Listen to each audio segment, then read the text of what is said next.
Hi friends, എല്ലാവർക്കും online ക്ലാസ്സിലേക്ക് സ്വാഗതം. ഇന്ന് നമ്മൾ ഡിസ്കസ് ചെയ്യുന്നത് 5ാം ക്ലാസ്സിലെ ബേസിക് സയൻസിൻ്റെ ആൻസർ കീ ആണ്.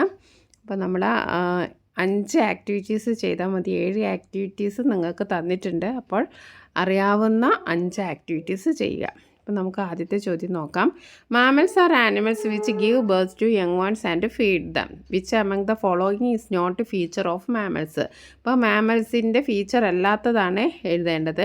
They lay eggs, they have pinna on their ears, their bodies are covered with hair and fur, feed milk to their young ones. അപ്പോൾ ഇതിൽ മാമൽസുമായിട്ട് യോജിക്കാത്ത എന്താണ്? ലേ എഗ്സ്, അവർ മുട്ട അടയിരിക്കും, പിന്നെ ഉണ്ട് അവരുടെ ബോഡിയിലും, പിന്നെ യങ് വൺസിന് പാലൂട്ടും. അതിലില്ലാത്തത് എന്താണ്? Covered with hair or fur. അപ്പോൾ മൂന്നാമത്തെ ഓപ്ഷനാണ് ശരിയായ ഉത്തരം. പിന്നെ you might have heard about amphibians. What are their features? One feature is given below, write 2 or more. അപ്പോൾ ആംഫിബിയൻസ് എന്ന് പറഞ്ഞാൽ അറിയാം, live in water and water, ലാൻഡിലും വാട്ടറിലും ജീവിക്കുന്നതിനെയാണ് നമ്മൾ ആംഫിബിയൻസ് എന്ന് പറയാം. അപ്പോൾ അതിൻ്റെ ഒരു ഫീച്ചേഴ്സ് അവിടെ കൊടുത്തിട്ടുണ്ട്. രണ്ടാമത്തെ ഫീച്ചർ എഴുതാനാണ് നമുക്ക് എന്തെഴുതാം? സ്മൂത്ത് സ്കിൻ എഴുതാം. നല്ല മിനുസമായിട്ടുള്ള സ്കിന്നാണ് അവരുടേത്. അപ്പോൾ നമുക്ക് എന്തെഴുതാം? സ്മൂത്ത് സ്കിൻ എഴുതാം.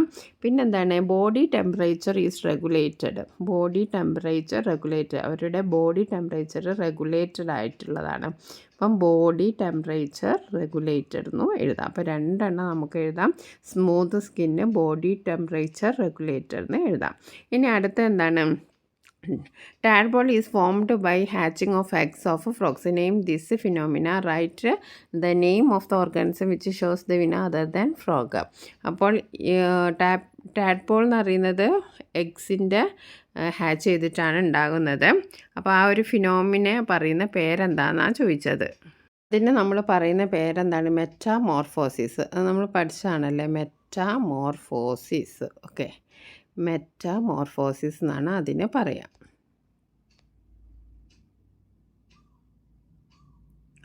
ഓക്കെ, ഇനി നമുക്ക് അടുത്ത ക്വസ്റ്റ്യൻ നോക്കാം.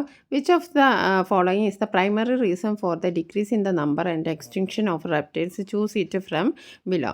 അപ്പോൾ റെപ്റ്റൈൽസിൻ്റെ ഒക്കെ നാശത്തിന് കാരണമായത് എന്താണ്? 4 ഓപ്ഷൻ തന്നിട്ടുണ്ട്. Destruction of ecosystem, low breeding, non availability of food, eaten by other animals. അപ്പോൾ ശരിയായ ഉത്തരം എന്താണ്? ഡിസ്ട്രക്ഷൻ ഓഫ് എക്കോസിസ്റ്റംസ് ആണ്. ഇനി അടുത്തത് നോക്കാം, അടുത്ത പേജ് നോക്കാം. ബി ക്വസ്റ്റ്യൻ എന്താണ്? Classify the following organism. ഇവിടെ ഓർഗാനിസം തന്നിട്ടുണ്ട്. റാബിറ്റ്, സ്നേക്ക്, ഹൗസ് ലിസാർഡ്, കൗ. അപ്പോൾ ഇത് മാമൽസും. അപ്പോൾ നമുക്ക് എന്തെല്ലാം എഴുതാം? ഇവിടെ മാമൽസിന് റെപ്റ്റൈൽസ് എഴുതാം. ഓക്കെ, റെപ്റ്റൈൽസ്, മാമൽസും റെപ്റ്റൈൽസായിട്ട് നമുക്ക് ക്ലാസിഫൈ ചെയ്യാം. ഇവിടെ കൗ എഴുതാം. പിന്നെ അതേപോലെ തന്നെ റാബിറ്റ് അല്ലേ, കവും അതേപോലെ റാബിറ്റും എഴുതാം. ഇവിടെ റെപ്റ്റൈൽസിൽ നമുക്ക് സ്നേക്ക് എഴുതാം. അതേപോലെ തന്നെ ഹൗസ് ലിസാർഡ് എഴുതാം. ഓക്കെ, ഇനി അടുത്ത what should be taken care of immediately after a snake bite before going to hospital. നമ്മൾ ഹോസ്പിറ്റലിലേക്ക് പോകുന്നതിന് മുമ്പ് നമ്മൾ എന്തെല്ലാമാണ് ചെയ്യേണ്ടത് എന്നാണ് ക്വസ്റ്റ്യന്. അപ്പോൾ നമ്മൾ എന്തെല്ലാം ചെയ്യണം? ആ മുറിവ് നമ്മൾ നല്ലവണ്ണം കഴുകണം. അതേപോലെ തന്നെ നമ്മൾ പരിഭ്രാന്തരൊന്നും ആവരുത്. അപ്പം വാഷ് ദ വൂണ്ട്, പിന്നെ സ്റ്റേ കാം നമുക്ക് എഴുതാം. ഇനി അടുത്ത എന്താണ്? What should be taken care of health of tongue. ടങ്കിൻ്റെ ആരോഗ്യത്തിന് വേണ്ടി നമുക്ക് എന്ത് ചെയ്യാം? ബ്രഷ് യുവർ ടീത്ത്, അതേപോലെ brush your tongue, stay hydrated, അതേപോലെ എപ്പോഴും വെള്ളം കുടിക്കുക, കീപ്പ് മൗത്ത് ക്ലീന്, മൗത്ത് എപ്പോഴും ക്ലീനായിട്ട് നിൽക്കുക, അതേപോലെ ഈറ്റ് ബാലൻസ്ഡ് ഡയറ്റ്. ഇതൊക്കെ നമുക്ക് ടങ്കിൻ്റെ ആരോഗ്യത്തിന് നല്ലതാണ്. പിന്നെ അടുത്തത് ക്വസ്റ്റ്യനാണ്. Which is the biggest sense organ? Sense ഓർഗനിൽ ഏറ്റവും വലുത് ഏതാണ്? സ്കിന്ന്, തൊലിയാണ്. Prepare a poster in connection with eye donation. അപ്പോൾ ഐ ഡൊണേഷനെ കുറിച്ച് നിങ്ങളൊരു പോസ്റ്റർ ഉണ്ടാക്കാനാണ്. അപ്പോൾ പോസ്റ്റർ നല്ല വൃത്തിയിലൊരു ബോക്സിലൊക്കെ വരയ്ക്കുക, ഐയൊക്കെ വരയ്ക്കുക, അങ്ങനെ മനോഹരമാക്കുക. അപ്പോൾ donate heights, save the life എന്നൊക്കെ നമ്മൾ എഴുതാം. ഇനി അടുത്ത ആക്ടിവിറ്റി 4 ആണ്. വളരെ സിമ്പിളാണ്. ഇവിടെ ടാപ്പിയൊക്കെ, ലേഡീസ് ഫിംഗറും പാഡിയും ഒക്കെ തന്നിട്ടുണ്ട്. അപ്പോൾ നമ്മുടെ ക്വസ്റ്റ്യൻ ഇതാണ്. എന്താണ്? Those produced by planting stem, those produced by planting seeds. അപ്പോൾ നമുക്ക് സീഡ്സ് അതായത് വിത്ത് മൂലം ഉണ്ടാകുന്ന സാപ്ലിങ്സും അതേപോലെ തന്നെ കമ്പ് വെട്ടിയിട്ടുണ്ടാകുന്ന സാപ്ലിങ്സും നമുക്കിവിടെ എഴുതാം. ഇവിടെ ഹിബിസ്കസ് തന്നിട്ടുണ്ട്, അതേപോലെ ടാപ്പിയൊക്കെ നമ്മൾ കമ്പ് വെട്ടിയിട്ടാണ്, സ്റ്റെമ്മ് വെട്ടിയിട്ട് നമുക്ക് ചെയ്യാം. അതേപോലെ തന്നെ റോസും നമ്മൾ അങ്ങനെ കമ്പ് വെട്ടിയിട്ട് ചെയ്യാം. ഇവിടെ പാടി അതേപോലെ അമരാന്ത് നമ്മൾ വിത്ത് പാകിയിട്ടാണ് ഉണ്ടാക്കുന്നത്. ലേഡീസ് ഫിംഗറൊക്കെ നമ്മൾ വിത്ത് പാകിയിട്ടാണ് ഉണ്ടാക്കുന്നത്. അപ്പോൾ നമുക്കത് ആൻസർ കറക്റ്റായും. ഇനി അടുത്ത if the seed sprout at the bottom of the plant saplings cannot grow properly, what are the different seed dispersal method? എന്തൊക്കെയാണ് വേറെ പിന്നെ എന്താണ് സീഡ് ഡിസ്പേഴ്സുന്ന മെത്തേഡ്? ത്രൂ വിൻഡ് ഉണ്ട്, പിന്നെ നമുക്ക് എന്ത് എഴുതാം? ത്രൂ വാട്ടർ എഴുതാം അല്ലേ, വെള്ളം മുഖേന. അതേപോലെ തന്നെ ത്രൂ വാട്ടർ എഴുതാം. രണ്ടാമത്തെ നമുക്ക് എന്ത് എഴുതാം? ത്രൂ ആനിമൽസും എഴുതാം. ഓക്കെ, ത്രൂ ആനിമൽസ് എന്ന് എഴുതാം. ഇനി അടുത്തത് എന്താണ്? Which adaptation of pappus helps in seed disperse? പാപ്പസിന് എന്താണ് മോർ വെയിറ്റ്, ഫ്ലോട്ടിൻ മറ്റേ ഹെയറി പാർട്സ്, അട്രാക്റ്റീവ് ഹെയർ. അപ്പോൾ ഏതാണ് ഇതിൽ കറക്റ്റ് ആൻസർ? ഏതാണ് ഇതിൽ മോർ വെയിറ്റ് ആണോ, ഫ്ലോട്ട് ഇൻ വാട്ടർ ആണോ, അല്ലെങ്കിൽ ഹെയറി പാർട്സ് ആണോ? ഇവിടെ ആൻസർ ആയിട്ട് എന്ത് ചെയ്ത് ഹെയറി പാർട്സ് നമുക്ക് എഴുതാം അല്ലേ. മൂന്നാമത്തെ ഓപ്ഷനാണ് ശരിയായ ഉത്തരം. ഇനി അടുത്തത് water is precious don't waste, which property of water helps to pass through pipe? എന്താണ് പൈപ്പിലൂടെ വെള്ളം പിന്നെ ഒഴുകാൻ സഹായിക്കുന്ന വിസ്കോസിറ്റി ഓഫ് വാട്ടറാണ്. പിന്നെ there are various type of water conservation method, write any 3 of.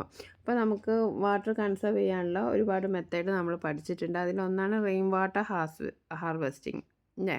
Rain water harvesting അതായത് മഴവെള്ളം ശേഖരിക്കുക ഒന്ന് എഴുതാം. പിന്നെ നമുക്ക് എന്താണ്, നമ്മൾ വെള്ളം കിച്ചണിലെ വെള്ളം നമുക്ക് എന്തായിരിക്കാം, വെള്ളം പ്ലാന്റ് ചെയ്യാൻ നമുക്ക് ഉപയോഗിക്കാം, പ്ലാന്റ് ചെയ്യാൻ ഉപയോഗിക്കാം. അതേപോലെ തന്നെ എന്താണ്, നമുക്ക് ആവശ്യമില്ലാത്തപ്പോൾ നമ്മൾ പൈപ്പ് ഓഫാക്കുക.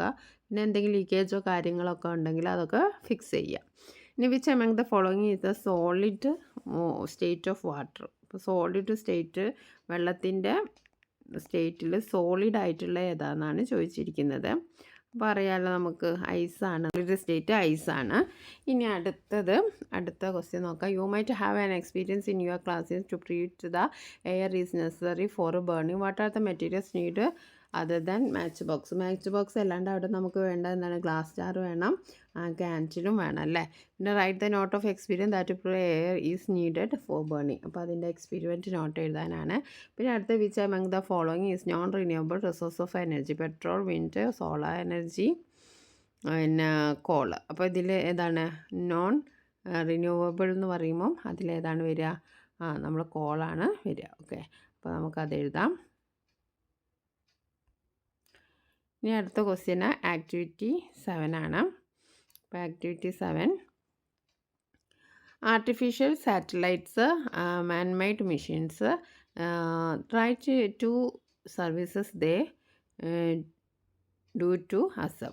അപ്പോൾ നമുക്ക് ഏതാണ് വെതർ ഫോർകാസ്റ്റ് എഴുതാം. പിന്നെ നമുക്കതിൽ ടെലികമ്മ്യൂണിക്കേഷൻ, സയൻറ്റിഫിക് റിസർച്ച് എന്നൊക്കെ എഴുതാം. ഓക്കെ, ഇനി അടുത്തത് ആർട്ടിഫിഷ്യൽ സാറ്റലൈറ്റ്. ഇവിടെ മാച്ച് ദ ഫോളോയിങ് ആണ്. മാച്ച് ദ ഫോളോയിങ്ങിൽ നമുക്ക് എന്തൊക്കെ എഴുതാം? സൺ എന്ന് പറയുന്നത് എന്താണ്, സെൽഫ് ഗ്ലോയിങ് ആണ്. ആർട്ടിഫിഷ്യൽ സൈറ്റ് എന്താണ്, സാറ്റലൈറ്റ് വെതർ ഫോർകാസ്റ്റ് ആണ്. റോക്കറ്റ് എന്താണ്, launch artificial satellite the sky. 3 പറഞ്ഞിട്ട് satellite of the earth. Name the method that helps the destination when we travel through an unknown way.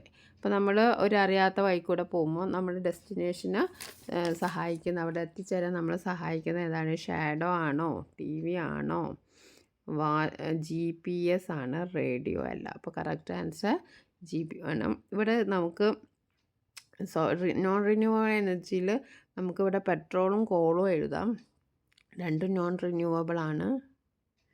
Okay, വിൻഡും സോളാറും ആണ് renewable energy. Okay.